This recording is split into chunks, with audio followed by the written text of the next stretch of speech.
Bryden Macpherson since January has been settling into the US collegiate golf lifestyle as a freshman at the University of Georgia, and just last week at the Dogwood Invitational, Bryden secured his best finish in a main US event with a tied third place. Bryden, well done last week, but more importantly, how are you finding the transition into US collegiate golf life?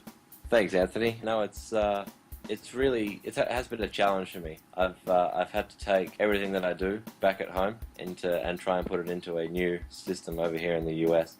But it's been a very, as I said, a very big challenge. But it's been fun, that's for sure. Taking everything that I used to do with keeping my same coaches back at home. I've picked up a new fitness trainer over here, and I feel the difference is a great improvement in my game. That's for sure. Now, we've seen a lot of Aussies over the years play collegiate golf in the US, like Aaron Price, he's on the main tour now. Matt Giles did a stint there. Matthew Smith, we've got Mitch Crotrich, Tarquin McDonough. The list is quite extensive. What was it that made you decide to join the rank of Aussies there in the US? Well, I think the main thing was to try and put myself out of my comfort zone.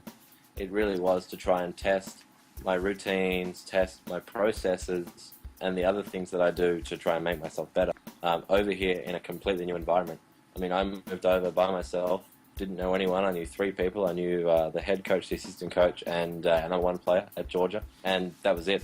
One of the main reasons was also to have a bit of a life, grow up a little bit, I guess. I got distracted, so I needed to put my life through a sieve, and that was one of the things that was really good about moving to the US. I was able to take everything out of my life that I didn't want, just throw it away and start fresh.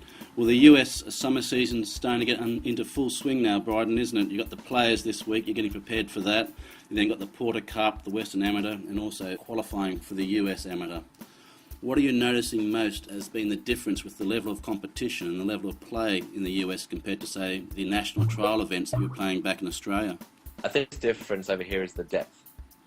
In Australia, the guys in the national squad, if we have an average week, we usually finish somewhere in the top 20, whereas over here, if you have an average week, you finish 100th.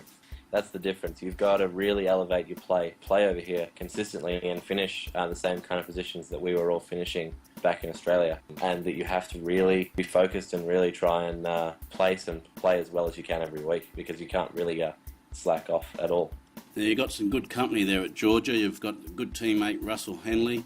Previous guys have been through the Georgia system. You've got Bubba Watson. With those type of people and those type of resources around you, your game's got to be improving. Definitely. I mean, my game's improving because what I said is put my life through a sieve. So all my processes and everything have really become a lot clearer since I've been here, which, I didn't know was going to happen. It was a big gamble, I guess, but it's paid off. But you are right. The system at Georgia is really, really good. I really can't think I could find a better school than UGA. And I'm really grateful they gave me the opportunity, and I'm just so happy to be there. Now, since you've been at base at Georgia, what's been the biggest challenge that you've confronted with the transition from going from Oz to the US? The biggest thing was homesickness to start with. It's a big move. It's the first time I've moved out of home. Transition into a completely different culture as well, and try and adapt as best I can while still keeping my Aussie side of me. It's been a big challenge fitting into the culture, that's for sure. Well, Bryden, you certainly made your presence known last week at the Dogwood. Great result there, a tied third. It's great to get a result like that up early in the season. You're doing very well over there. Keep it going, and we wish you well this week at the Players, but more importantly, when it gets to the serious end at the Western and the US Amateur. Thanks, Anthony. I appreciate that. Yeah, hopefully it'll all go to plan.